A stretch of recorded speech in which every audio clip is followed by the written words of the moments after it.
Hey everyone, welcome to the 120th edition of DF Direct Weekly, which is still our weekly show where we discuss the latest gaming and technology news. Lots to get through this week, so let's cut the preambles and, actually, let's not cut the preambles. Let's introduce our panel. John Linneman, hello. Hey Rich, yeah, lots to talk about today. The Ratchet stuff. I'm really excited to talk about all the leaked Sega docs from this past week. There's some good stuff in there. And of course, Alex Battaglia. Yes, I'm here because mainly the Ratchet specs are interesting to me this week. The other stuff also good, but the Ratchet specs. That's why I'm here.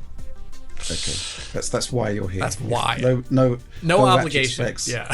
No, Alex. Okay, fair enough. Okay, well, let's move on to the first news topic. And we are going to be indeed talking about the Ratchet and Clank spec requirements, which were released yesterday at the time of filming. But we're also going to segue seamlessly a bit later to talk about some of the Starfield specs that came out this week, which were actually more of an AMD marketing campaign, bafflingly. So we've got kind of like specs done wrong and specs done right. Alex, Ratchet and Clank PC specs. Mm-hmm. First of all, I think they are actually useful, right? Which, is a rarity. It's nice.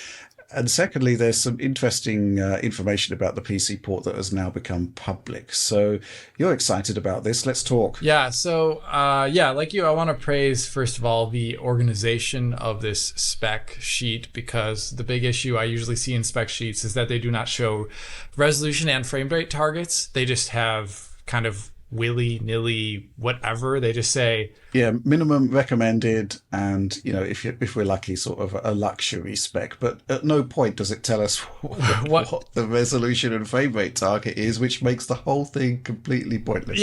So that's like, but this does this does, so you have a really good sense of everything that's there. Another thing that I really like about it is that it splits up all the categories really well.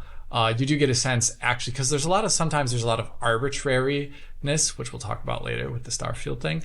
But like here, you actually see why in the spec sheet there could be a difference requiring, for example, an HDD versus an SSD. Or, for example, why when going from amazing to ultimate ray tracing, there's a difference in the CPU alongside the GPU. Other spec sheets, I don't think they give you hints as to why.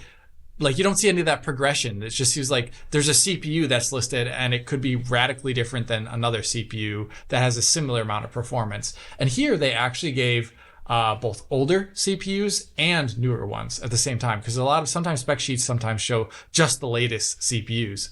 Starfield thing, which isn't very helpful at all. So the thing is, because not everyone just has the latest range of CPUs and GPUs. There's a history of GPUs of similar levels of power that you should want to cover in your spec sheet, and that's what this does. So there's a couple surprises in here too.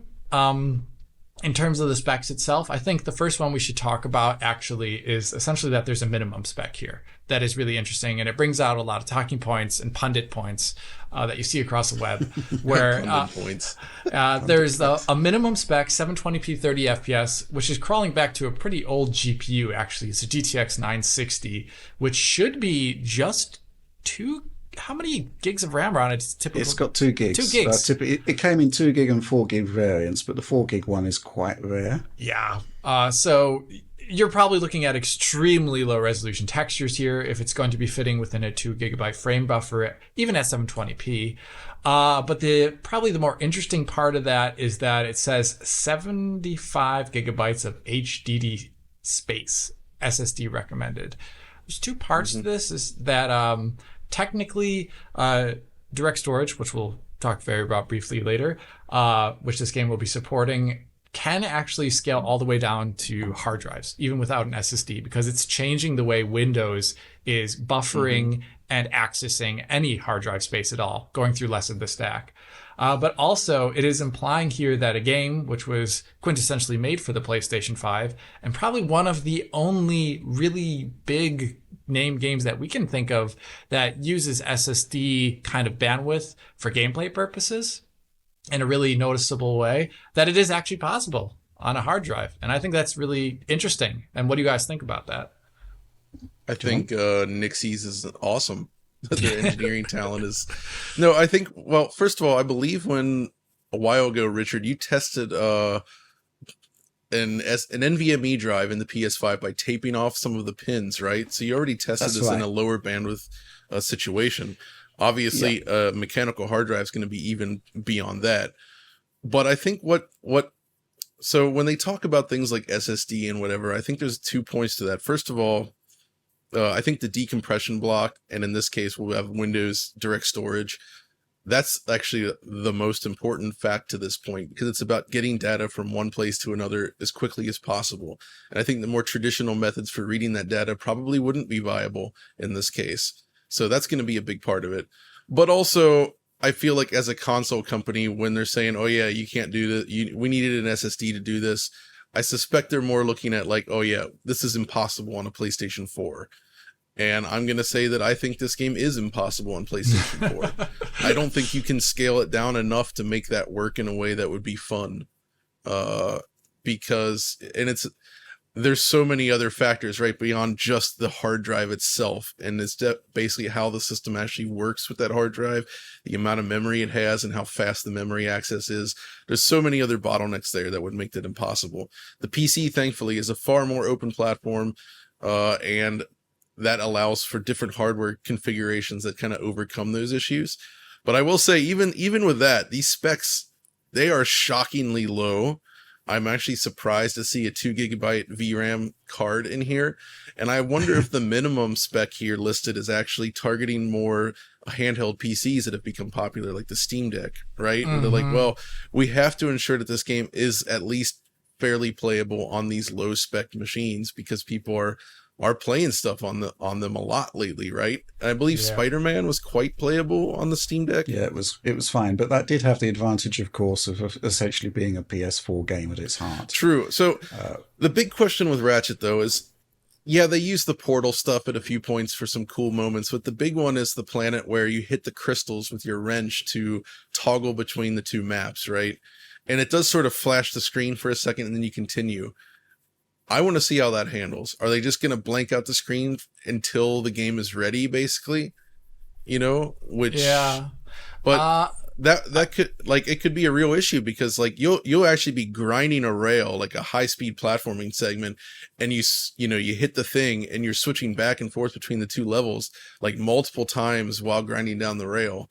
I feel like if the pause there is significant, it could absolutely like destroy the flow of that level. That's something to be tested, I think. I imagine in a case like this, one thing that is not that we talked a little bit about before starting this video is that essentially one of the reasons that a hard drive could actually run the game even with a level like that one is just because, for one, you've got potentially more larger RAM pools, like system RAM pools, on a PC like that. You say that, but this is part of the minimum, which says 8 gigabytes of RAM plus presumably a 2 gigabyte CPU, right? So I haven't finished my statement yet. What I want to say is also that it's also running the game at much lower settings. So presumably things like geometry and textures, and maybe even the variety of shaders being used is also degraded.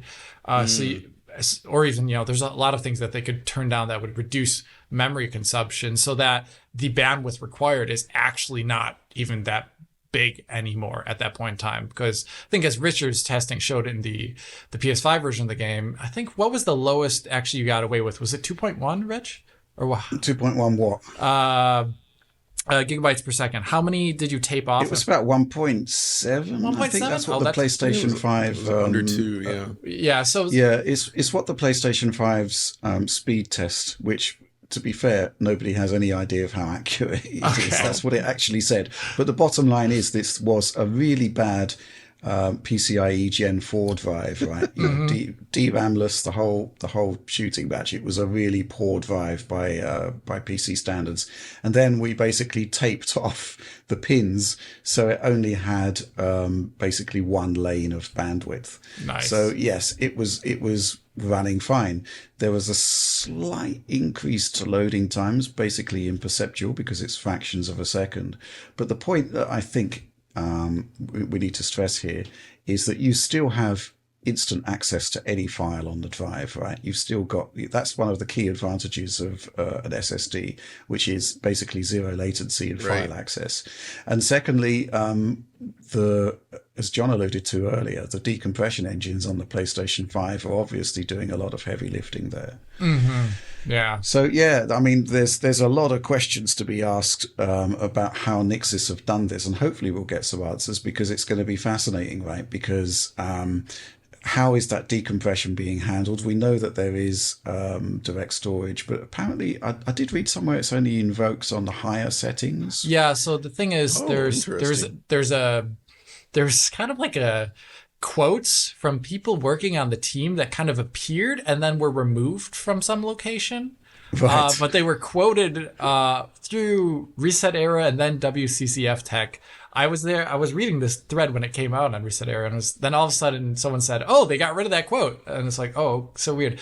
So let me read the quote here from the article from senior lead programmer Richard van der Laan.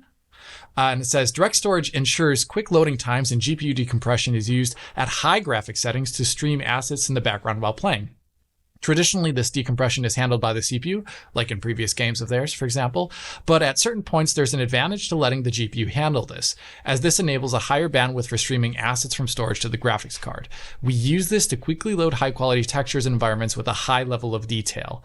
As part of this, their other principal programmer adds, for Ratchet and Clank Rift Apart on PC, we added adaptive streaming based on live measurement of available hardware bandwidth. This allows us to tailor the texture streaming to the best possible texture streaming on any configuration. And I think this is talking about the fact that when DirectStorage was originally detailed, Microsoft recommended essentially having a manual option in the menu to allow people to turn on and off CPU or GPU decompression, switching between the two based upon your hardware configuration. And I think they're saying here, based upon this quote, which has been apparently since redacted for some reason, that the game will do micro benches and say, okay, you've got a really fast GPU or a slow CPU, and this is the texture setting you have set. And it'll say, what is better for your rig? Do you have tons of CPU threads that can be used? Do you have a slower, smaller memory pool? And based upon these heuristic, it'll say, okay, for this setting, we're going to turn on GPU decompression for you, versus on this setting, we're not going to turn it on for you. That's what it sounds like here. Obviously, I would love to get a direct quote from them on exactly how it works. But it seems like the game, in the way it will be using DirectStorage 1.2 GPU decompression, is going to be based upon the settings, as well possibly on what type of a PC you have. So I think that's really awesome. It's probably maybe one of the better, more automatic ways to do this, because an option like that in the menu could actually confuse the heck of a lot out of people, even though I would prefer to allow people to force it on or off, which you can probably do based upon their previous efforts on PC. Nixie's always has a lot of hidden launch options, launch parameters that you can actually set, for example. So yeah, I'm excited about that. Another thing that I thought was really exciting about this, even though they really only keep it on the bottom as part of an asterisk, is that they've also implemented ray traced ambient occlusion. And now, depending upon how they implement it, it can actually pretty greatly affect the graphical presentation, because SSAO... Doesn't it also say shadows, though? Yeah, they also had RT shadows, but they announced that earlier, so I just didn't mention it. Right. They announced it when they first announced it. Okay, I was thinking of as an upgrade over the PS5 version, but yeah. So that is an upgrade. That's awesome. So there's 3 ray traced effects now. Yeah. And the thing that I'm curious about, what type of ray traced ambient occlusion is, because we've seen really bad ray traced ambient occlusion before, but also there's really good stuff where, depending upon how the ray length is set, if it's pretty long, you can actually get what looks like sky occlusion in your game, which you really want, because it starts to look like a really good, coherent, kind of grounded image. And if you do it with really short ray length, which is arguably something that you'd want to do if you're trying to preserve, performance on low end, not so good RT devices, well, then you won't get as big of a difference. So I'm really curious what they decided to implement here. Interesting.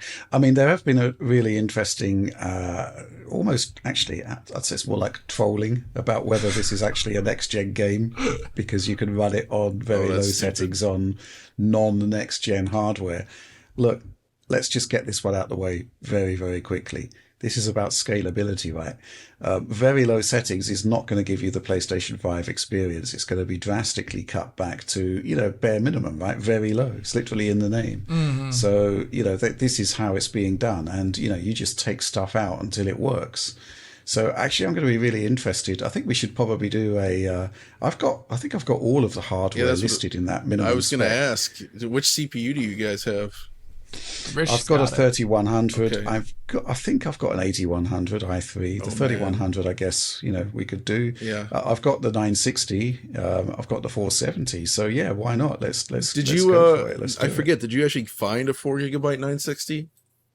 I did have one. But I gave it to somebody at Eurogamer and didn't see it again. Oh no! Yeah, but I'm sure I could pick one up pretty cheaply. I've started to collect all of these old 2GB GPUs that had very rare 4GB variants, like the 750 Ti. That's nice.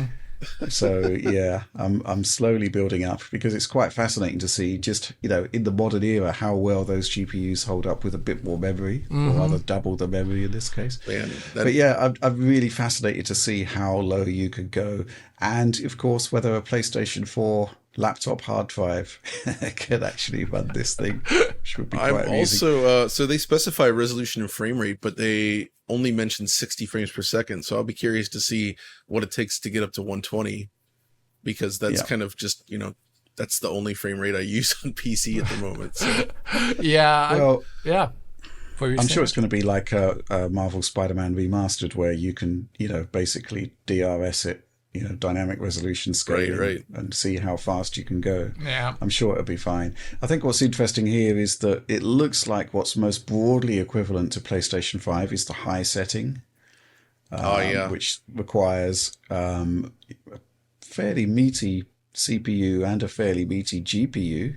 So I'd be interested to see just how much compute power on the CPU and GPU side it actually takes to, in actual real world conditions to match the PlayStation 5 experience. Mm-hmm. There is a chance this could be one of the best PC ports we've seen in a long time. Because, you take in what was already seemingly a very optimized game on PS5, and you're giving it to Nixies. And they already have experience with this engine now. So this could be truly an exceptional port if it turns out as well as we hope. Absolutely. Actually, let's take some supporter questions on this very topic. This one from Lord Frosty. Hey, DF crew, just a quick question for everyone on the board. With the board. Is Nixis the saviour of modern PC gaming? This question from Who the Hell Am I? With the positive buzz surrounding Ratchet and Clank's upcoming PC port, people seem to be praising Nixis yet again, and I'm all for it. Why is it, though, that Sony seems to have a studio dedicated to PC conversions of their console games to ensure good quality, while Microsoft, being the giant behind Windows itself, doesn't and releases poor ports? I think it's maybe a bit... That's a bit harsh. A bit harsh, yeah. But, Alex, is Nixis the saviour of modern PC gaming?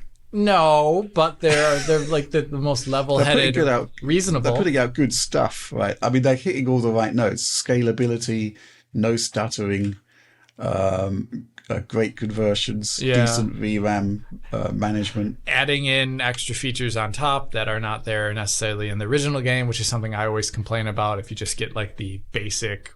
Like, as much as I thought the Death Stranding port was cool for adding DLSS, the rest of the graphical options were not so great. It's just like, it's kind of like the PS4, PS5 version, etc. there. Well, that's a really interesting point, right? Because they're going above and beyond the PlayStation 5 specs here in terms of features. That with each successive release, they're adding new ray tracing features that weren't in the PlayStation 5 version, right? Which I think is fantastic.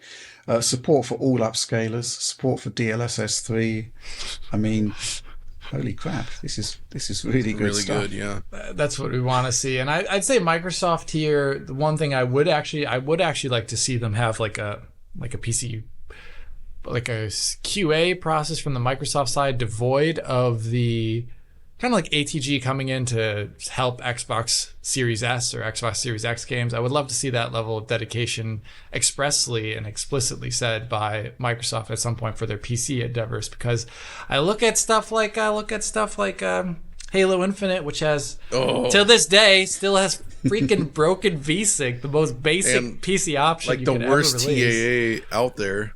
Well, except for Capcom might have him beat on some aspects, but it's more like it doesn't work. So yeah, Capcom. But so I would love to see that, because at the end of the day, I think Microsoft sells probably, for some games, probably a lot more copies on PC than they do elsewhere, and I think ensuring that those are like actually special PC versions is a pretty big deal, which Sony seems to do, at least excluding The Last of Us. If I may put something out there, I might suggest another potential savior of modern PC gaming, Valve. And I'll tell you why, because of the Steam Deck. Look, it doesn't fix everything, but because the Steam Deck's become so popular, it's essentially forcing the hands of developers to make sure that their games are as scalable as possible, because running on the deck is kind of a big deal, right? So while they may not actually be the savior, I do think that the Steam Deck is probably having a positive impact on PC gaming in general. Oh, yeah. Well, I think what's interesting is that if a game has stuttering issues, it's basically a complete disaster on the deck. Unplayable. Yeah. Returnal is a pretty good example of that. Callisto Protocol. I haven't looked at The Last of Us recently, but that seems, people are saying, well, it's Steam Deck verified now for what it's worth. But yeah, I do get what you're saying there. I mean, it's basically 3 million units of Steam Deck out there now, which is quite a substantial installed base, and there's just a lot of love for the deck and the concept. Actually, that's an interesting point you make there, John, because if it does get Steam Deck verification, then essentially it kind of proves that it can run on what is essentially, by desktop terms, potato level hardware. Exactly. Yeah. Mm-hmm. Interesting. Anything you want to talk about Ratchet before we move on to Starfield? I mean, we're going to be all over this one, obviously. It's going to be one of the most fascinating ports of the year.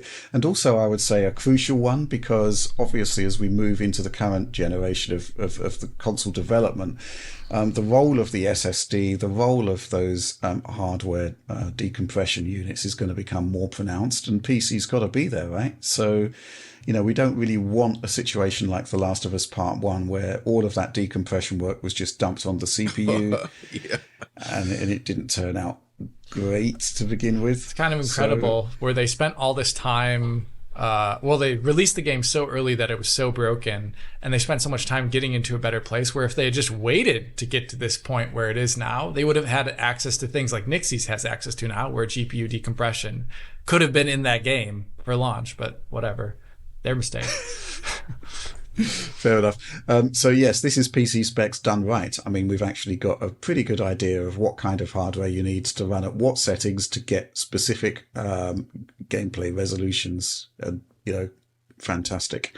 Let's talk now about the Starfield thing, which okay, look. If you go to the Steam page for Starfield, it has the recommended specifications for Starfield and minimums and whatnot. And then this week AMD came out with their own specifications for Starfield.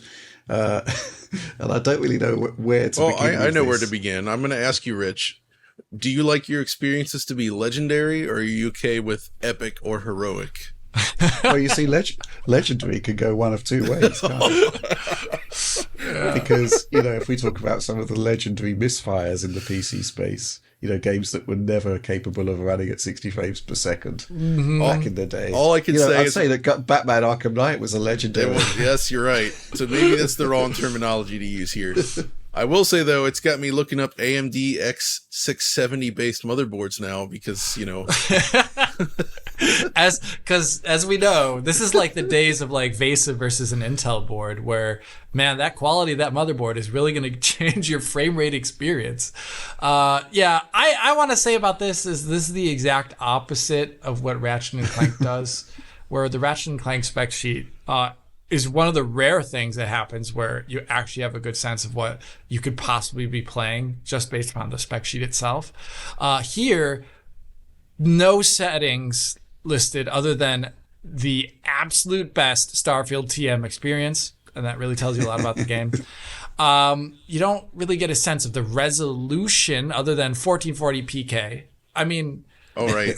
This is not saying whether or not FSR is engaged. Literally, if you go back to the Ratchet and Clank one, they actually say whether or not you should use FSR or DLSS or XeSS or etc.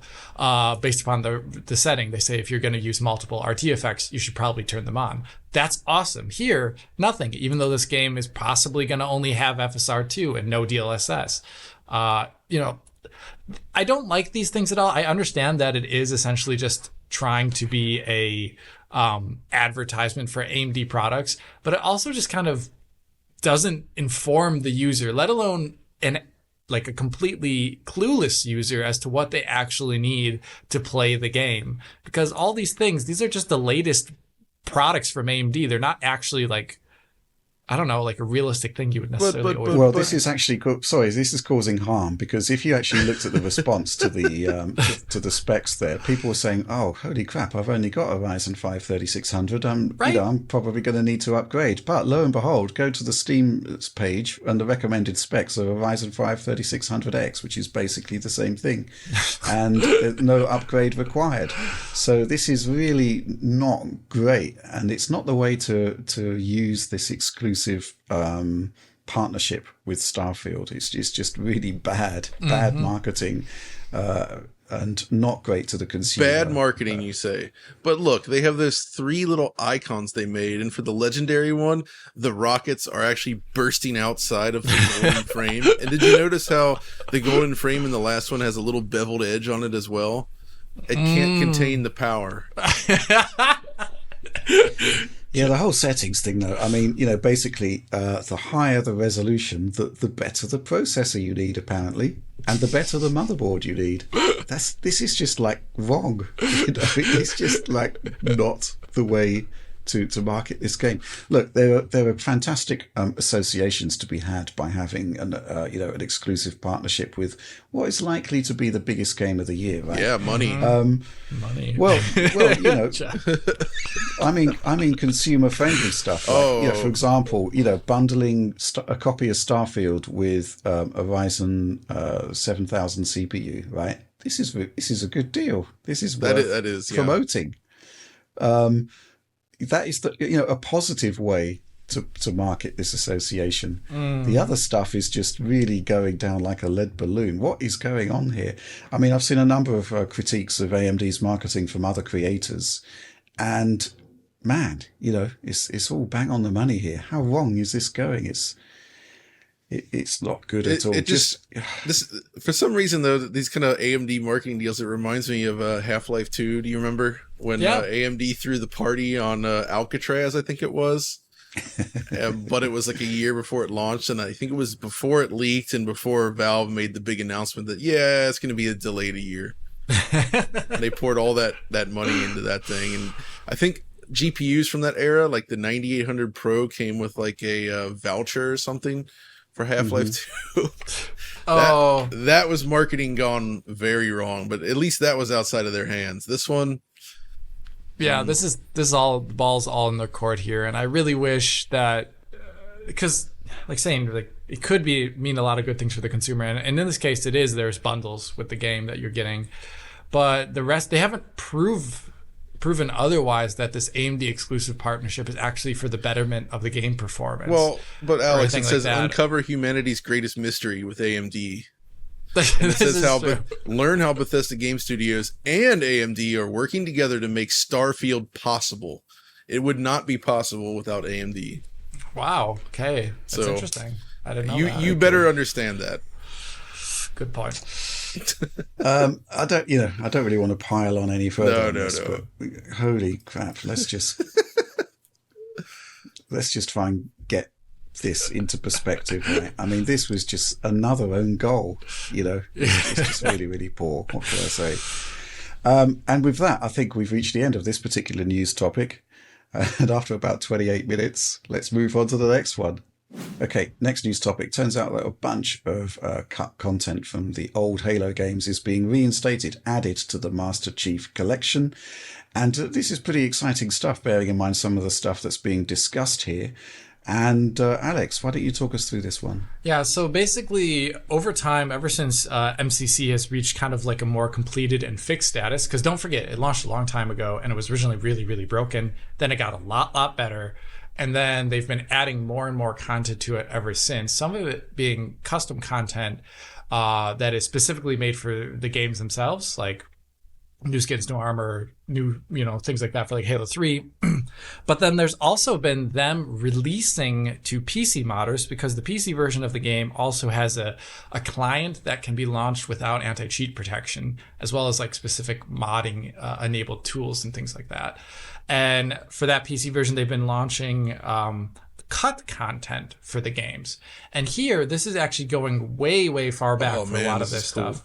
Yeah. So like some of the history of Halo is like long and storied, originally kind of starting as a not FPS game or even a third person game. It was originally like a strategy game. Basically a continuation of Myth, the Fallen Lords.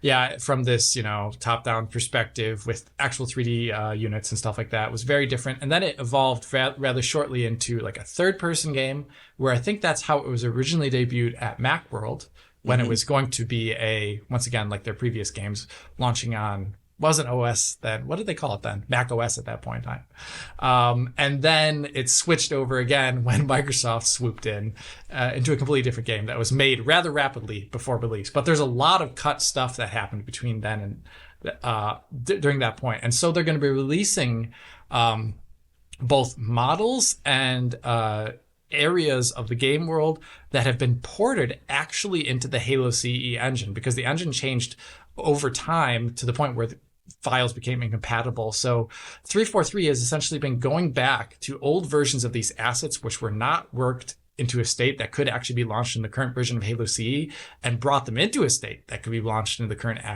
version of Halo CE, to the point of actually taking third-person weapon models that were originally just designed for third-person. So that means, third-person games are much further away camera. They're not very detailed textures, especially at the time, or the amount of vertices. And they've actually spruced them up so that they're workable as first-person weapon models now. And they're releasing these to the community. And this is really cool stuff if you're just a fan of Halo's stuff from back in the day, but it also enables things like alternative campaign content that we've never seen before. And as part of this too, they're looking at releasing a lot of other really famous Halo demos over the time that never saw the real light of day, especially one that John's covered before in an awesome video for DF Retro, is the Halo 2 E3. What was that? Would be 2003? Yeah, I think it was the 2003 demo. Mm-hmm. And that one has like a ton of different stuff than the final game itself. Oh, yeah, it does. In terms of how weapons and alien behaviors work, as well as the fact that the demo itself, we've never played that before. And these are all things that are about kind of preserving and respecting the Halo legacy, whereas, products like Halo Infinite kind of flounder a bit, and we have a lot of issues with them. This is one thing that 343 and all their partner studios have done ever since they relaunched it. They've just done it really well and done great justice to the series. And people play it now all the time. When I was recently visiting my brothers, even though I'm awful with a controller, we all sat down and we played a couple of rounds of MCC together. And the variety of maps that you see as you play like a random playlist, you can be going from like Halo CE all the way up to Reach, and just experience tons of different content all in one multiplayer session. It's kind of incredible now. It's a great product, actually. I got to give them credit for that. They've done an amazing job at keeping this thing alive and adding onto it. And this is honestly something I never thought we'd see, where a company's willing to dig into pre-release assets of a game when it existed in a completely different state and somehow make that available in an actual shipping product. Like that's unbelievable to me. So really, really, really great work here. I cannot wait to try it. One last thing I want to call out that they're thinking about trying to get into the community hands as well is that Halo Wars has a very different game, but it was still built on the same engine, I believe. It started as like a branch of like the Halo engine and eventually evolved into something like that, something else entirely through Creative Assembly. But for that, I think Blur made the cinematics for the game. For Halo 2? For Halo Wars. Oh, for Halo Wars. I think they also did Halo. Maybe they did Halo 2's anniversaries cutscenes. They may have as well there, but I think what the thing is they mentioned in the blog post is that they have access to the original models from those, like the assets from the Blur cinematics, from those pre-rendered cinematics. Imagine if you had like these super high polygon models of Master Chief or like elites or, you know, ODSTs and stuff like that launched, and you could actually launch them as in-game models now. Well, if they do release stuff like that, that's just incredible. I'm really excited to see all this. It's just amazing that this Master Chief collection is still getting better years on from launch. I mean, this was basically, you know, one of the original Xbox One titles, really, you know, the first generation, if you like, of Xbox One titles, and it's just getting better and better and better, bigger and bigger and bigger, lots more content in there. It's turning into a proper celebration, not just of the games, but of the legacy, which I think is just phenomenal. And, you know, bearing in mind the sort of tempestuous times at 343 at the moment, it's great to see that this stuff isn't being seemingly affected. Yeah. Just pretty awesome stuff. Anything more to say on this one? No, just celebrate. Yes, absolutely. Okay, let's move on to the next news topic. This one is essentially a PSA of sorts, and I'm going to turn it over to John, who's not happy about this. Yeah, I mean, I don't have much to say yet. I might actually talk about this more in the future, but I wanted to issue a warning to people. There's the Sharp X68000 Mini that's out there, and it's bad. Oh no! Basically, what is the evidence for this? Basically, the problem is it runs every game incorrectly with horrible judder. So these are all supposed to be 60 FPS, like smooth scrolling action games galore, and none of them work correctly. They all run with major, like just sort of a juddery, hitchy looking image. And considering this thing, I don't have the exact cost on hand, but it's not cheap. Wow. It is an expensive device. It actually comes with like a keyboard, mouse kind of thing. It's a cool looking device on the surface, but it's not good. Yeah, there we go. The starter pack is 29,535 yen. That's over $200 for the basic, but that's just the system, a joy card, and Gradius. But if you want the thing with the keyboard and mouse, that's like more than twice the price. And then the complete pack is like almost like $800. So the point is, It looks neat. It's a cool little product. It actually uses the exact same SoC that was in the Mega Drive Mini and the PC Engine Mini, by the way, which should be perfectly capable of running these things well, but it does not. And that's basically what I want to say for now. Just if you're on the fence on this, beware. Unless they fix this with a firmware update in its current state, it's a bad way to play these games. That's nuts, considering most of them are just like great 2D games, right? That you totally should expect this. You should expect smooth performance, and you don't get it, and that sucks. Wow. Okay, fair enough. So you're going to be taking another look at this at some point, or a look at it? 'Cause I guess you don't have one at the moment. I may be taking another look. So a friend of mine here in Germany has one, and that's how I've been kind of getting all this information and looking at it, and seeing all the direct captures, looking at this thing running, everything about it. It's not good. So I would like to go into more detail on it, perhaps at some point, if we have time. But yeah, it's not looking great. Okay. Is it actually available outside of Japan? I don't think so. I think you have to order it from Japan at the moment. Okay, fair enough. Okay, well, yeah, we'll update in due course on that. But let's move on to our next news topic. Okay, so this week, Limited Run Games had their, I don't know if it's an annual showcase, but we were looking at LRG3. And there was a ton of fantastic looking games in there, right, John, including one that you're actually involved with. That's right. So, yeah, I mean, first of all, yes, they announced a bunch of cool stuff. There's some nice sort of remasters coming. Tomba is coming out. We get the Gex trilogy, which will be interesting. There's a physical version of the Karateka release that looks awesome. You know, that Digital Eclipse just showed off this week, the making of Karateka. That's awesome. Looks amazing. We're actually getting a US version of Q Kyoku Tiger Heli Collection, which was what's the name? It's Q Kyoku Tiger. Did you say helicopter? It's Tiger. So, okay, the original game is called Tiger Heli, and then the sequel is Q Kyoku Tiger, so they call it Q Kyoku Tiger Heli. Oh, I thought you said helicopter. I was like, imagine like collection. A tiger helicopter. Like, I was like, oh, yeah. So yeah, that's it.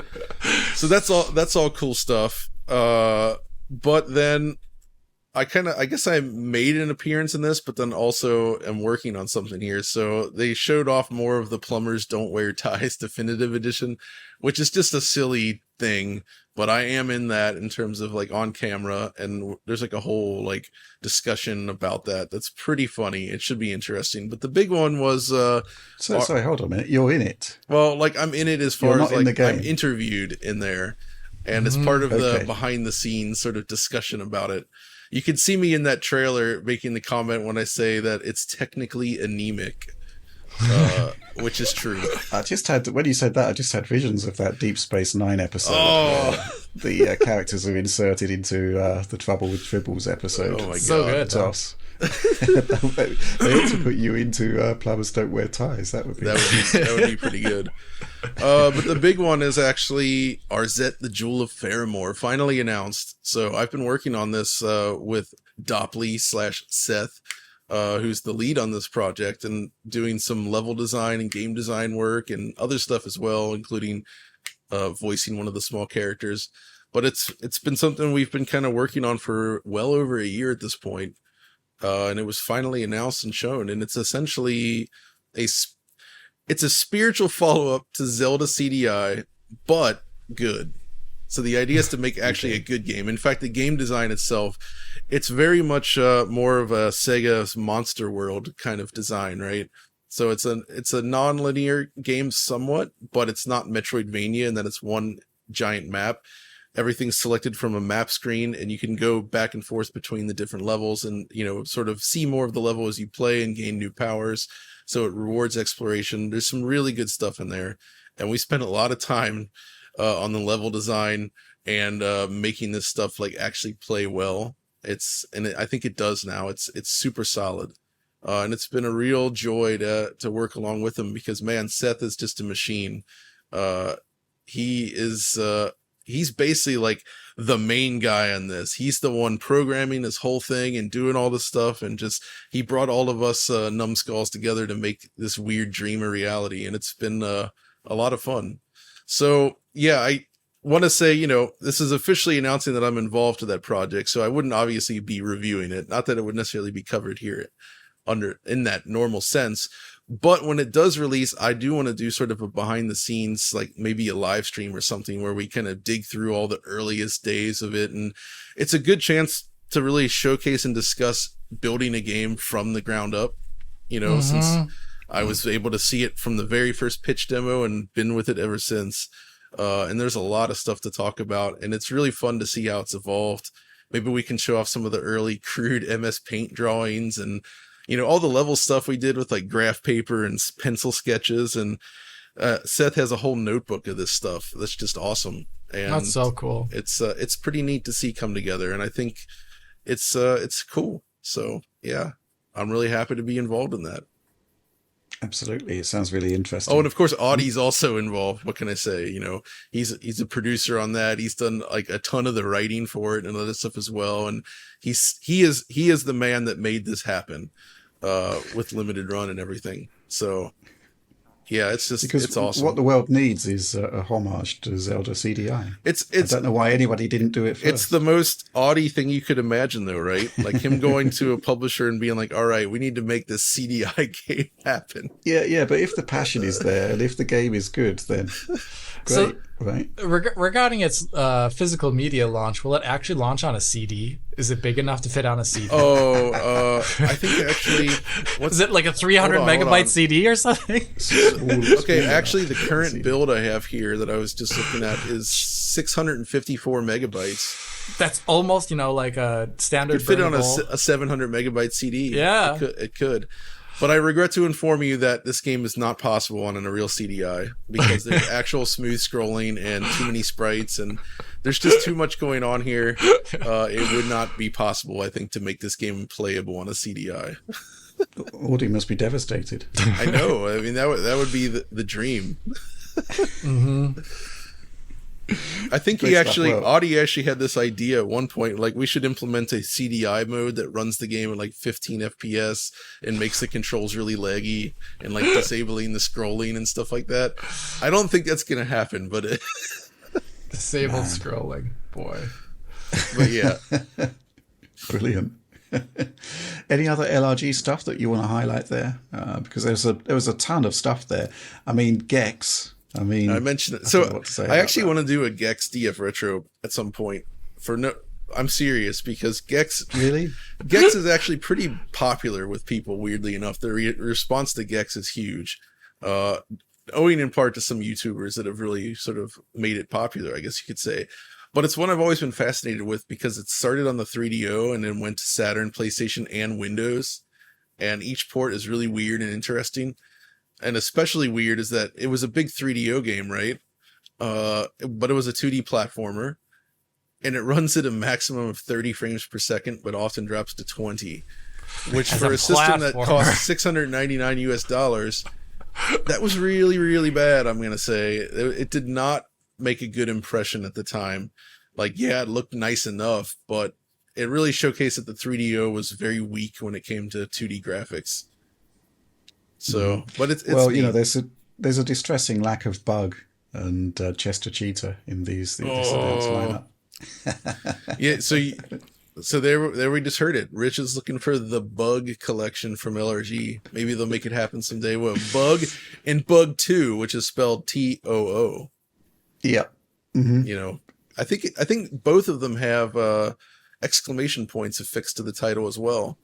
And it's a sort of vain attempt to inject excitement. I recall Rich very specifically telling me when I mentioned Bug in the DF Retro article, I was like, "Oh, you forgot to put the exclamation point." And he said in no uncertain terms that Bug with the exclamation point will never, ever appear in text on Eurogamer.net. Yeah. A line needs to be drawn. Yeah. That's all I can say about that. This is going to be sort of segueing into our next discussion point. Oh boy! But, at the time, Sega were all in on Bug. They thought it was awesome. And, yes, they were. Bug. Yes. It even got a PC port. Alex, is it good? No. Okay. Well, there we go. Okay then, and with that I think we should move directly on to our final news topic, because there's a lot to discuss there. Okay, so this final news topic, it is the leak of a massive amount of contemporary documents basically detailing the end of Sega of America, I think. Is it Sega of America, John? Or it is specifically Sega of America. This is the 1997 fiscal year brand review, which was a confidential document that finally made its way online. And forgetting the name of the guy, basically a fan of the community obtained this document some years ago for like $400, I think, and finally put it out there for himself. Something Dreamcast in his name. I feel bad for forgetting that part, actually, but big thank you from the community for making that possible, I would say. But basically, this is hundreds of pages of confidential material covering so many things. It covers like inventories in their warehouse, sales targets, sales numbers, future plans, how they compare against the PlayStation, quality issues on games and what they can do to fix it, all kinds of stuff like that. And some of the things that we pulled out of it. So first of all, I think one of the biggest problems that they faced, that they have a gigantic amount of unsold inventory in their warehouse during this time. Like, we're talking 277,000 32X consoles, I believe, 138,000 of copies of Doom 32X, 215,000 units of Sonic and Knuckles, things like this. And you can see, like, people are like companies that want to purchase this stuff, and a lot of these have zero potential buyers, like zero buyers at all. So they just have hundreds of thousands of things, unsold inventory, just sitting in their warehouse, right? They made so much of this stuff. And as we learned from another thing that was written by Ida Majidi, who was, I guess, president of Sega Japan at some point during the Dreamcast launch, I guess, he noted that when he first started digging into Sega of America, like all their profits were basically washed away by this huge amounts of stock, right? And some of the decisions they made, like if Walmart would return unsold stock to Sega, Sega had to essentially eat the cost on that and pay them back. Yeah. They had to keep a lot of stuff on hand for potential repairs and returns. And all these decisions basically meant that they invested a ton of money in stuff that never got sold or had to be sold for obscenely low cost. So this has a gigantic impact on their financials. And from what I can tell there as well, Sega of America was kind of separate from Sega of Japan financially at that point in terms of doing the accounting. And when they reconsolidated, I think Sega of Japan realized that they were in extremely deep trouble. And I suspect that a lot of this stuff is exactly what ultimately led to Sega having to get out of the hardware business. I think a lot of the blame lies very specifically with Sega of America. Like Tom and them did a good job at getting the Genesis off the ground, but then they seemed to try to run it like a toy company and it just didn't work. For all these add-ons and all these like crazy ideas and spending all this money in all these places where it shouldn't have been spent, and it just didn't work, and it cost them a ton of money. And then there's the Saturn stuff. We found out for sure that like the Saturn during its first year did really bad in the US, like so much worse than I think even people expected. Despite launching earlier, the Saturn was not available in all markets, we know now. So like it did get that early surprise launch, but not everybody could get it. And that's actually consistent with my memory, because I remember reading about that and not seeing the Saturn for sale anywhere. It's like, is it even available? Like it wasn't clear at the time, but it now we know it was not. It was not available everywhere, and it took until like July or August to roll it out. And then the PlayStation launches, and by the end of the year, the PlayStation sold double what the Saturn did. And their best-selling title was under 100,000 units sold. That's Daytona USA, which was like 89,000, it looks like. And they had other games like Gen War and selling 4,000 copies, and tons of these games that they made a ton of actual physical versions of in the warehouse, and they just didn't sell them. Nobody bought them. So they spent a ton of money there that was wasted, which is absurd. And I feel like their marketing situation was just bad. The 32X really was like, it was America's idea. Sega of Japan basically gave them like a year to make it work, but they couldn't even do that in the end because it failed right out of the gate. Like the 32X was an instant failure from launch day. Like it was so bad for them financially. Like it's actually kind of scary to look at the numbers and imagine like what they must have been thinking when actually going through this stuff. Like, man, we really wasted a lot of money. Imagine if they took the effort that they put into the 32X hardware, the launch, the games, and all those development resources were poured into making Saturn better and more successful from day one. Yeah. I think they could have actually really made it work. And then you have, it's just, they also goes on, doesn't it? Right. This is nuts. We also got confirmation for sure from Ida Majidi again, who talks about the second CPU being added to Saturn, which is the second SH2 from Hitachi, because they did need to try to make it more competitive with 3D gaming, since the original idea was to make sort of the best 2D machine they could, but also one that could do some 3D, but it couldn't even do like close to Model 1 style 3D yet. And that's why they added in the extra SH2 to handle the 3D calculations, the processing of the geometry and such. But the problem there then is that they added this in late, and then the way the dev kits were designed, especially the way that they worked for Western developers, where they're given this like complicated thing. They don't have all the debugging tools necessary. Like they don't have any like English manuals. They're just poking at it with assembly code, trying to figure out how to work.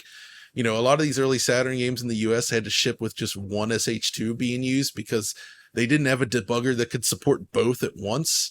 Yeah. They were literally unplugging they were taking the CPUs like out of the sockets in the dev kit and then slotting in this like little debugger system.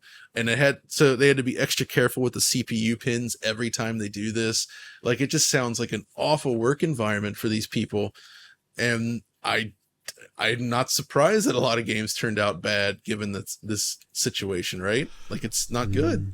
Well, there were some catastrophic failures there. This concept of distribution and stock, it doesn't surprise me at all, because I worked with a company that did magazine publishing in the US, and distribution in the US, it's a big place, right? Right. And in order to get decent coverage everywhere, you've got to basically saturate with stock.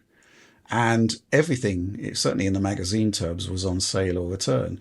So yes, you would send out all of these magazines or any stock really to all of these different locations, and you had no idea how well or how how unwell it was actually sold until all of it started coming back. At which point, you have to pay for that stock that's returned. Gosh. Yeah. So, this was one of the reasons why, the company I was involved with back in the day, Computech Media, they basically pulled out of the US market pretty quickly because the whole distribution system was just so badly weighted against it. But if you look at what's happening here, basically they've had to make a bet on whether this thing is going to be successful or not. The only way it could be successful is if you saturate with stock.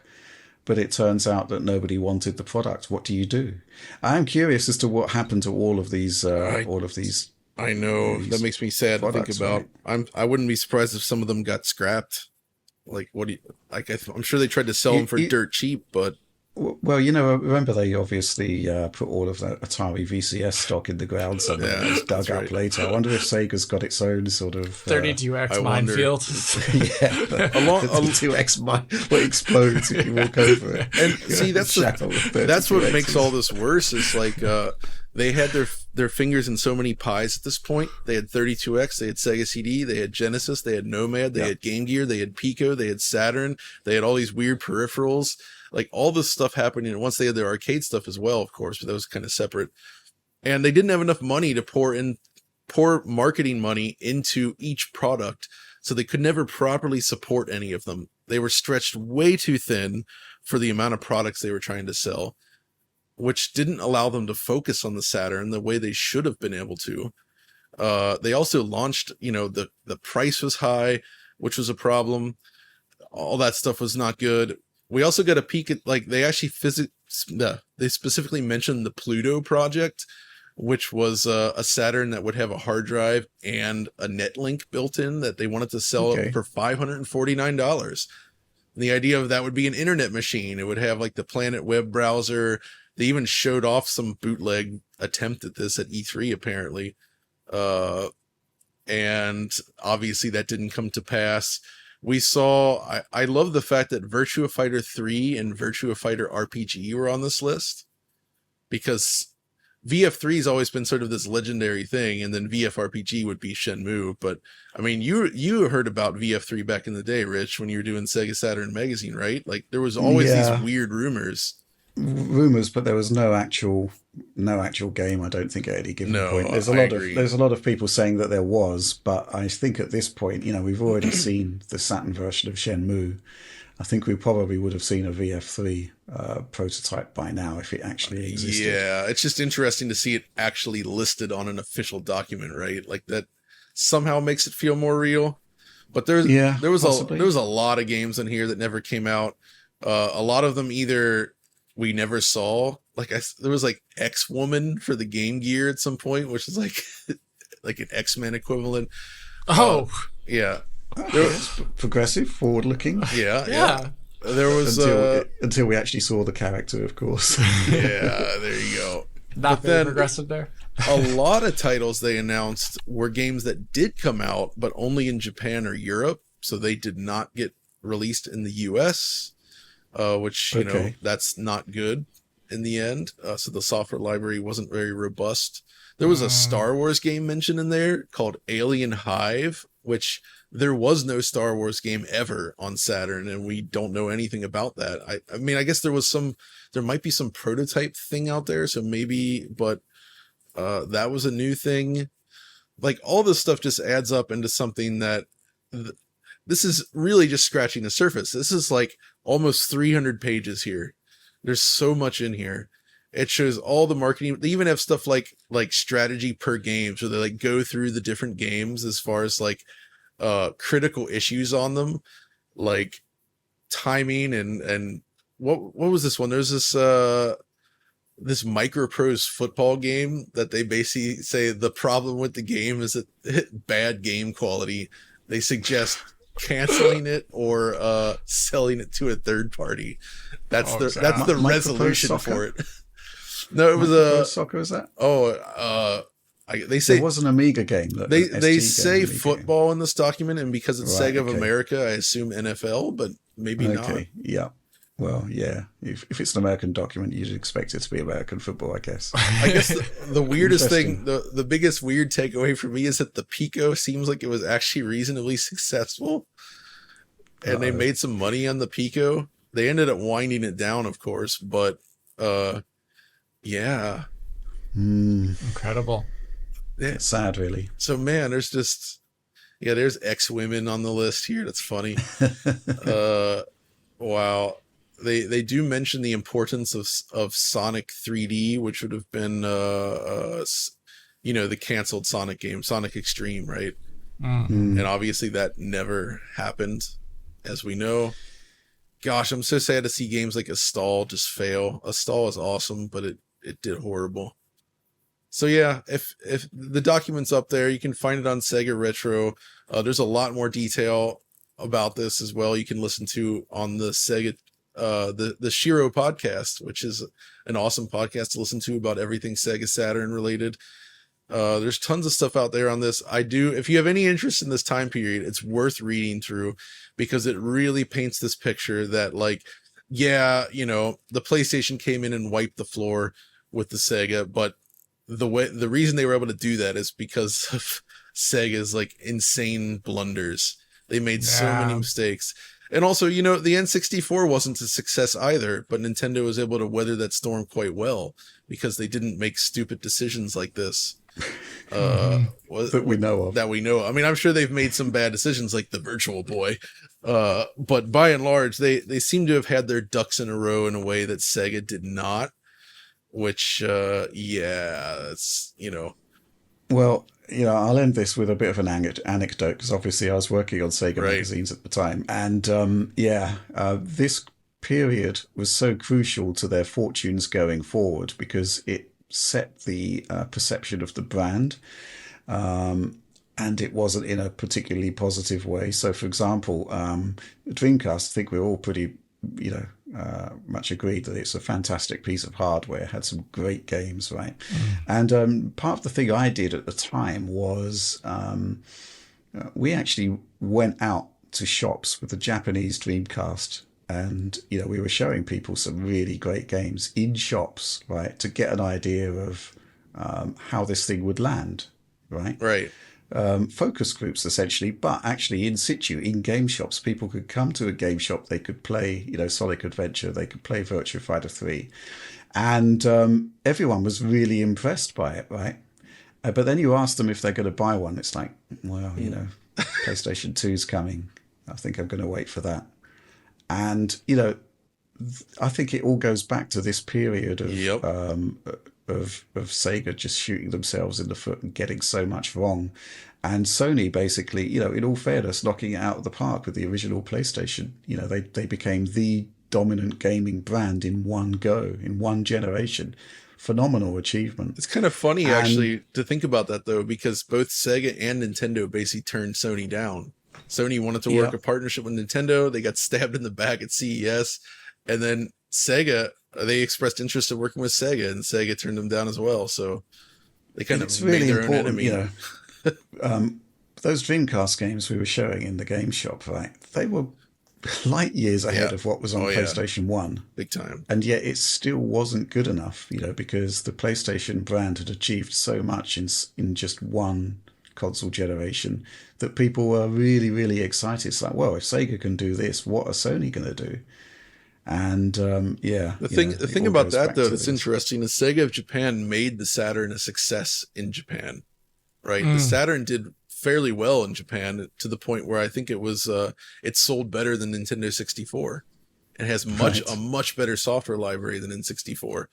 I am a huge Saturn fan, but I'd be less of one if I only had access to the US library because it's so much worse. It's missing most of the best stuff. It's an incredible library, but only in Japan, and that's that's a shame. And it did achieve its stated objective of being an absolutely brilliant 2D machine. It absolutely did, yeah. But They didn't want to. People in the West didn't want 2D. They didn't want 2D games, and it really shows. It just that wasn't where the market was at the time. Absolutely. The last point I want to end it is I did find one mention of Fred Couples Golf in here, and it's under inventory issues. And it's in reference to the Game Gear version where they say apparently on the last fiscal year report they had 30,000 copies of Fred Couples Golf in here, but now they say Fred Couples Golf no longer issue 30K to 1.5K since last review. So they managed to shift those Fred Couples units somehow. How they did it, we don't know. Also, underneath that, they say 32X, Golf Magazine featuring Fred Couples 36 great holes up by 85.3%. So, up from what, though? It doesn't matter, Rich. All we can say is that Fred Couples was clearly carrying these platforms. Okay. Imagine how much worse it would be without Fred Couples Golf. Yeah, I mean, just shudder to think, basically. Would have been a nightmare. Okay. That's the end of our news discussion this week. Let's move on to supporter Q&A. This is the part of the show where every week we ask our supporters on Patreon to, basically come up with a bunch of questions, and we choose the ones that we're best equipped to answer. And let's kick off with, actually, I'm going to include the first two in one. The first one, again, from Who the Hell Am I? Watching Rich's video testing out 4K 120 capture got me thinking about something. This might be a total noob question, but is it possible to internally capture 4K 120 or higher on a PC? Is the reason that people want HDMI 2.1 capture cards specifically because of the consoles, or would PCs benefit from it too? This one, and a hilarious hacker alias here from Ike Crap and Shits. The question is, how well is the HDMI 2.1 capture card treating you, and how painful is its workflow? So to put all of this into perspective, on the Patreon this week I posted what may well be the first native 4K 120 frames per second capture of a current generation console, and the game of course had to be Ori and the Will of the Wisps, which actually has 4K 120 native support, and it's pretty awesome. And if you're on the sports program, you can go and download that now and check it out on your 120 hertz TV. The capture card in question is from a Chinese brand called Huang. It's called the SC750N, I believe. And this brand are essentially, let's put it this way. The control panel of this card looks very much like an Elgato product to the point where I suspect, they are basically Elgato's supplier. So maybe we're getting a preview of a future Elgato product here. And it does do 8K at 60 frames per second at 4K at 120. Ike there is talking about the painful nature of the workflow, and the data throughput capturing 4K at 120 frames per second is onerous, and I can kind of understand why Elgato might not actually put a product like this to market, because you've got to use your PC to actually do the compression of what is well over 2 gigabytes of data per second, and compressing it on the fly into a file format that's usable for editing is kind of nuts. So it is painful, it is doable. I'm sure we can crack it at some point. And possibly using OBS with an Ada Lovelace card with their media block, which is pretty awesome. But yes, I'm going to, you should be seeing some video now of the 4K 120 capture running at half speed, because obviously YouTube doesn't support 120 frames per second, which poses another question, of course, which is why you would need it in the first place if there's no actual mass market medium capable of running 4K at 120 frames per second. Useful for us when we want to, analyze a game that actually runs in a 4K 120 hertz container, but for other people, maybe not. Actually, I'm going to put this question out to you, Alex, from Who the Hell Am I, about why is it possible to capture 4K 120 or higher on a PC? And the answer is yes, because we've done it. Yeah, we did it for the 2 DLSS3 videos that we made, very specifically. And I even discussed in the video the first one, I think how it was done. Yeah, how it was done. anyone who's got an Ada card should be able to test this. Yeah, because in previous cards before, you could create custom resolutions in OBS of like 1728p at 120 hertz, recording your desktop, and it would actually work.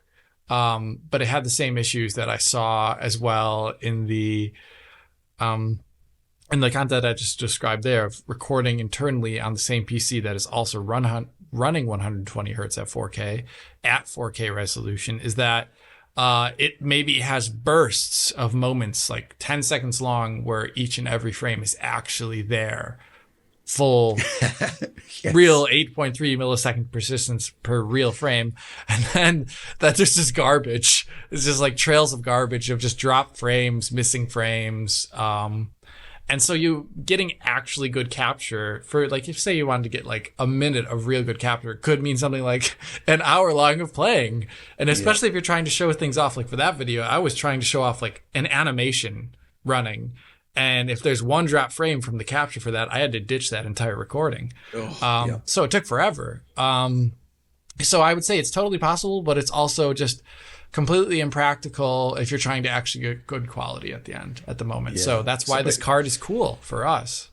Yeah, I mean, the way it was done was essentially to run OBS on the PC running the game, and you can actually bring the display buffer into view there. And then you just set up a 4K canvas that's capturing at 120 frames per second, and then use NVEnc, the onboard media block, to capture. You press the capture button, you minimize it, you run your game. Now, Nvidia did actually suggest that we move to constant bitrate encoding rather than constant quality, which we were using. They seem to think it works, but the only way to test that it works properly really is to ensure that every frame is unique rather than there being dropped frames. And we did this by basically adding the FCAT border, which marks up every frame. And if the border color is the same across consecutive frames, then basically the frame is dropped and the capture is bad. But, maybe that is worth people checking out. But yes, an HDMI 2.1 capture card is certainly useful for PC because, it's of all of the systems out there, 4K 120 is most easily attainable on PC with the right hardware. By far. Yep. But yes, by all means, check out the capture on the supporter program, and I will be doing some updates. And if I actually get this thing into a workable state where I think it's of use to consumers, I might well do a review of it. But I wanted to get a shout out to the UK supplier who got this card for me, Embedded Things, because they did us a good deal on that, and it is very, very expensive. That's the other thing. Let's move on to the next question. This one from Carolis Grigas. PC hardware gets slight performance bumps in the form of drivers, usually for GPU, and firmware or BIOS, usually for CPU. Do consoles receive software performance updates? Does the same console hardware result in the same performance at the beginning and the end of the console generation? In theory, it should, right? Because a console is a fixed platform. However, we have an example with, I think it's Control on Xbox Series X, where the game was never patched, but there was an update to the virtual machine, which actually solved a lot of issues and got you to a locked 60 FPS in the performance mode. So that's an interesting example of not exactly the BIOS or the firmware, but the virtual machine that was surrounding the game, which is on all Xbox games, by the way. That was actually included there and improved, and performance improved in the game. Any thoughts on this one? It's usually down to the developer, right? Yeah, I mean, because like there'll be updates to the software, that the SDKs that will make the games that are coming out in the future better. If a game is patched, for example, they could change the SDK version for the game that the game was exported with. Or compiled with, and get some performance boosts there. But usually the hardware, if it stays the exact same, it should not change at all, the performance. I agree. I think that's one of the points of a console is like if it can change, that can potentially introduce a lot of issues, right? So they've got to be very careful on this, because even if it seems like you should be able to boost it with a driver, like on the PC, so to speak, that means that you'd have to go through a whole QA process to ensure that games don't break in some new unexpected way, right? Because that could happen. Even if it seems like it shouldn't, it absolutely could. So that's why I think on the PS4 Pro, the boost mode was like an optional thing, right? Yeah. Because, it worked in most games just fine. But they wanted to make sure it's like, all right, the onus is on you, the user. If you're going to turn this on, things might break a little bit, maybe.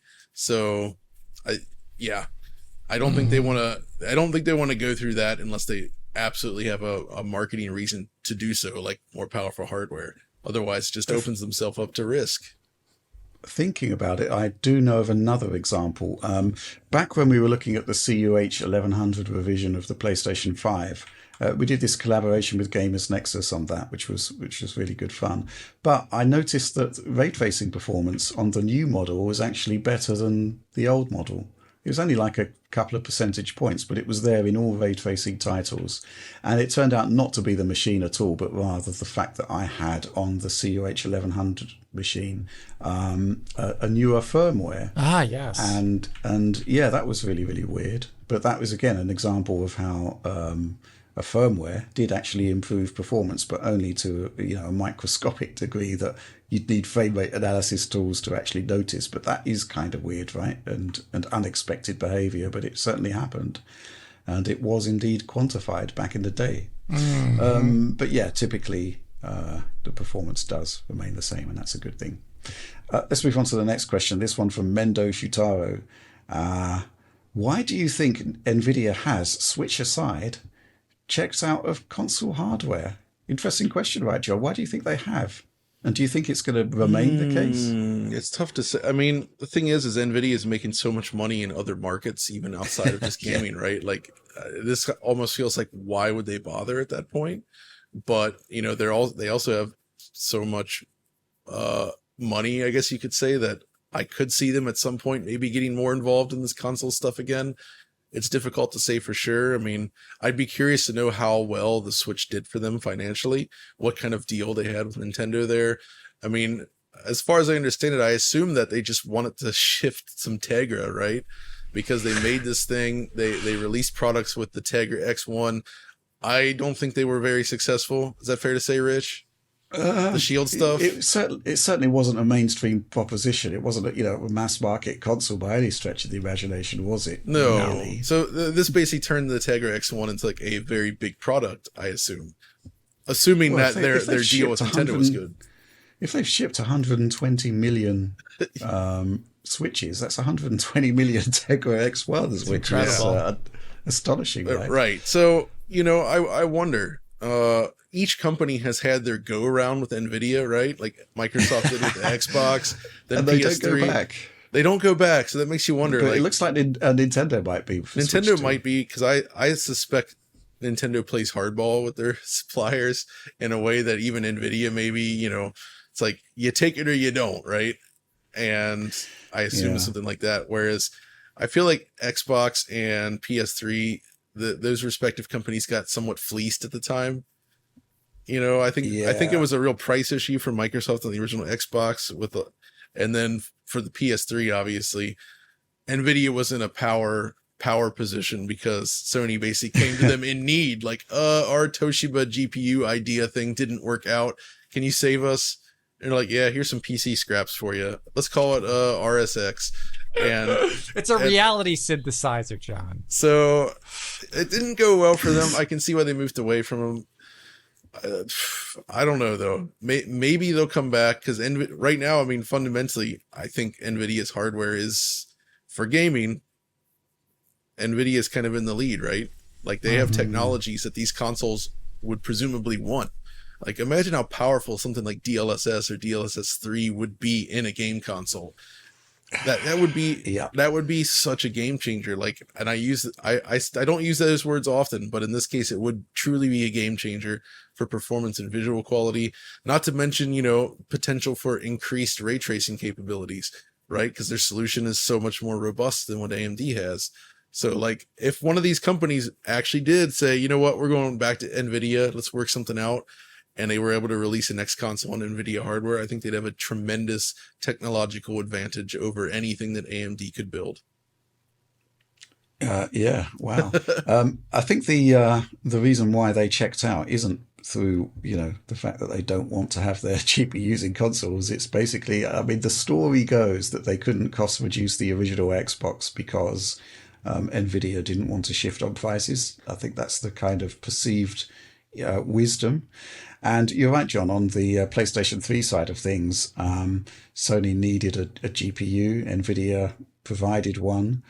And for whatever reason, after that, they switched to AMD. And I think Sony are quite happy with that particular switch. The switch to AMD has been, it turned things around for PlayStation, right? Yeah. I mean, I don't want to knock AMD here. They've done really good work on the back end overall, I would say, because they have to hit that power profile and that cost profile, like hitting all that stuff and still making a compelling product. That's difficult. And they have done well there.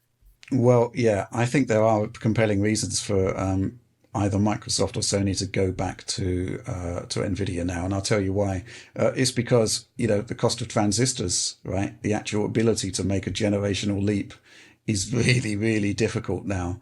And Nvidia, basically their whole strategy from Turing onwards, with DLSS has basically been, it's not about pixel pushing anymore. It's about the quality of those pixels, and DLSS has basically enabled much lower power cards to be capable of delivering like 4K gaming. The 4060 set it to console specs, and it's fairly decent at 4K gaming, which is quite phenomenal when you think about it.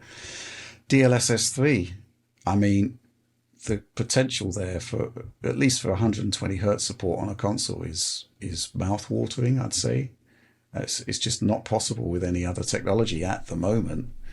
And area efficiency, they're incredibly good at that. Power efficiency, they're incredibly good at that. Best in class. So yeah, and there's another thing which I think is something worth sort of figuring out and factoring in, is that the innovations in the PC space primarily being driven by Nvidia, right? Ray tracing, DLSS, frame generation, it's all coming from Nvidia. So, if you can actually have a console that integrates those features and the features to come, this is pretty compelling. So I wouldn't be surprised if something changes going forward, simply by virtue of necessity. The ability to create a generational leap in a console now and still make it affordable is challenging, to say the least. And at the same time, we've got Cyberpunk running path traced on a $300 4060. Yeah, I will say they're thinking of efficiency. I don't think they'd ever do it. It doesn't make sense for them, but getting Apple Silicon in a game console would also be interesting, because their chips are quite potent and extremely efficient. So yeah, but yeah, I mean, Apple, they have zero reason to partner with one of these companies. So one thing I've thought about before regarding this, it partially plays into Nvidia not being in the consoles, is that for a long time, due to the console's existence, that and AMD was happy to keep their ISA the exact same, with GCN existing for an eternity. And I think since Nvidia didn't have to care about maintaining this backwards compatibility for so long, or forwards compatibility to maintain a certain performance profile, that they could just innovate at a more rapid pace, regardless of their budget being much higher for R&D, because they could just leave their previous architectures in the dust and it really didn't matter, because they were just PC only at that point in time. Just drop driver support after a certain amount of time. So I think actually, oddly enough, for a while, maybe Nvidia could have benefited from not having to maintain a similar architecture over time, from not being in consoles. Okay. Let's move on to this quick question, which I'll answer very, very quickly because it is kind of amusing. Hey guys, I noticed a DF Twitter account in a UFO thing meeting/group. My question is this: do you think any greater intelligence will not make contact until the console wars are over and humanity is at peace? I've got to explain why I was in the UFO thing/meeting/group. It was basically there's a lot going on at the moment in UFO circles because. There's basically people coming forward saying that, hey, this is actually real, this is a thing. And there's a guy I follow on Twitter called Mick West who used to run Neversoft, who did Tony Hawk's Pro Skater back in the day on PS1. He was bought out by Activision, he retired, and now his entire sort of existence seems to be debunking UFO sightings. And I'm a big fan of his work because it's good stuff. And he was in this meeting, so I thought I'd dip in, see what he's doing. And he was listening as I was to these people who are convinced that we're on the verge of a massive disclosure on the fact that alien intelligence is real. And I do recommend checking out Mick's work because he operates on the concept of Occam's razor, which is what is the most plausible explanation for these UFO sightings. And usually it's all pretty mundane, flares, balloons, parallax problems with particular bits of footage, something that's flying close by a camera when most of the viewport is like hundreds of miles away looks very, very fast, right? The most recent one being a fly, which I thought was quite amusing. But yeah, that's why I was in there, just to listen to these people. And to be honest, I just didn't buy any of it. The thing that always strikes me about the whole UFO thing is that I think it's pretty established at this point that flying is the safest way to travel, and yet. These aliens, they're crashing a lot of spaceships on Earth. Yeah, they're pretty They're bad at it. They're not very good at flying spaceships. We seem to be better at flying 747s. Yeah, they're able to navigate the cosmos, but as soon as they show up on Earth, like, oh no! Yeah, vast interstellar distances, but this atmosphere, it's rough. Yeah. And there's been some fantastic things recently about, they couldn't move the UFO, so they basically built a hill on top of it, which has just been amazing. So yeah, that's why I was in that particular meeting, and it was moving into sort of very weird discussions about psychedelic experiences with mushrooms. The truth is out there, Rich. Yeah, within a mushroom, apparently. Let's move on to the final question. This one from Paul Trainer. Hi DF, aside from DF Retro's E3 2006 Revisited, my favourite audio commentary is obviously John Carpenter and Kurt Russell's commentary of The Thing. Do you have any plans for more commentary videos? I gather such good quality conference footage is hard to come by. Cheers! ! John, we used to do a few of these, but we haven't done one in a long time. We should do it again at some point, I think. That would be fun. Actually, so Danny O'Dwyer and NoClip they've been archiving tapes and other media from back then into very high quality on archive.org and YouTube. And that perhaps might present an avenue for some new videos there, maybe. Yeah. I saw there's an E3 2009 conference up from Xbox, which we've not done yet. That could be a fun one. Mm-hmm. Is that the unveiling of Kinect? Yeah, I think it is. Okay. So that could be interesting. I have to look into that, see what's possible there. Mm-hmm. But I would love to do more of those because they are fun to just kind of reflect back on that time period and talk about, where we were at when it was revealed, because the industry's changed a lot then. And that Kinect one, oh my God, that was that was the beginning of the dark times for Xbox. It's so sad to see it now because you're screaming no, stop. Don't, you guys are the market leaders. You have this amazing catalog of software. The 360 is on fire, both literally and figuratively. It's good times by and large. And then they're guess what, baby? We're doing some camera stuff here. And yeah, it does not go well. Yeah. I think another DVD audio commentary worth checking out is Ben Affleck on Armageddon. Oh, I've not seen that. He does a funny. whole he does a whole sort of section about the concept of sending miners to the moon to the comment, as opposed to properly trained astronauts learning how to mine instead, going up there. And Michael Bay wasn't having any of it. Yeah. It's really good. I'll link it to you after this video, John. It's so fun. It's actually really great. Makes me wish Ben Affleck did more comedy films because he seems like a natural Joker. He's great. God. He's giving no quarter in that commentary. It's so good. It really is good. But yeah, I'd love to do some more commentaries. And I think we can reveal that all three of us are going to be at Gamescom, which would be the first time we've actually been in the same room together. In a while. For a while. Since 2019, possibly. Exactly. Amazing. That'll be awesome. So maybe we'll do some sort of special DF Direct there. Because one of the conferences we actually did there at Gamescom, right? Remember that one? 2018. Oh, yeah. I remember going to the RTX 2000 series reveal to you guys. The Turing sat in the audience. Alex was that was great. I've never seen anything like. He was bright-eyed and just beaming with excitement, sitting there. Couldn't quite believe it. He was absolutely Real-time ray tracing. I loved watching that moment because I was so happy that we got to bring you there, Alex, as your first big event. It could not have been more perfect. The introduction to real-time ray tracing.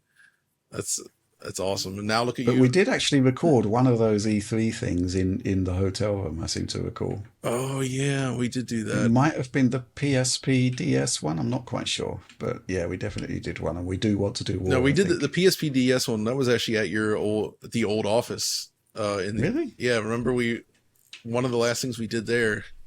Okay. You had your PSP dev kit sitting there. Right. Okay.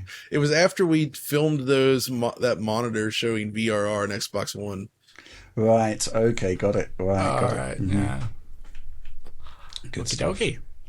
More commentaries. Yes, we should do them. But that's it. That's the end of the show. That was the final question. So if you did enjoy it, please do like, subscribe, share, ring the bell for those instant notifications. A notification update. It's now entirely random gaming in HD, and it's awesome. So all right. Yeah, that's the way it is. Any notifications for you guys? Just really random gaming stuff. Not good stuff ever, really, for me, which is kind of sad. No, I mean, I pretty much just get notifications from whenever LGR or somebody uploads a video, I'm like, ooh, old retro PC stuff, and just immediately click on it because that's what I do. So it is actually working for you then, the concept of the instant notification? It does work. Okay, fair enough. DF Supporter Program, join us, join our amazing community, get access to a bunch of brilliant bonus materials, early access. We've done a bunch of that this week, actually. And yes, participate in this show, submit questions, submit topics. It's all brilliant stuff. And our Discord, it remains amazing. But that's all from us for this week. I guess we're going to see you next week. Bye, Jake.